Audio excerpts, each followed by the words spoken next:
Kia ora koutou katoa.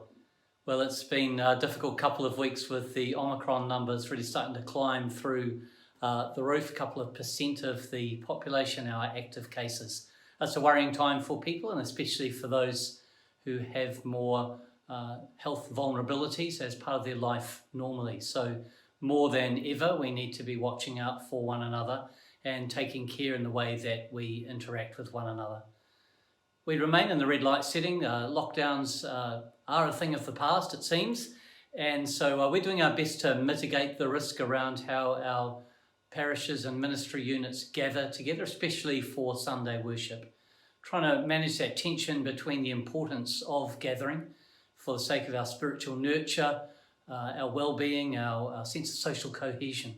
But at the same time, wanting, of course, to pay really careful attention to our biological health alongside that. So many places are putting just some extra steps in place around the way that they gather, minimising the amount of socialising around morning tea, starting to shorten services, and in some cases a decision to suspend public worship for a time in places where the community of faith is a more vulnerable group of people.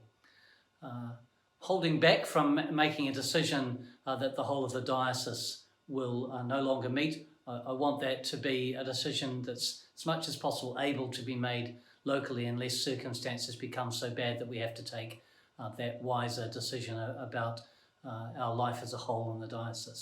So thank you for the difficult decision making that's going on, the wisdom that's being applied by clergy and leaders locally in our ministry units.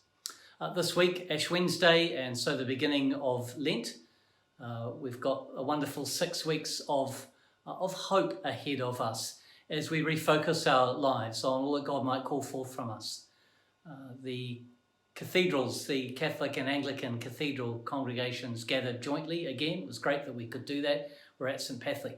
Patrick's Catholic Cathedral this year, and good to reflect on the nature of both individual sin, but also the corporate sin that besets us as societies and institutions, and committing ourselves to being part of the work of God's grace, transforming all things, the church and the world.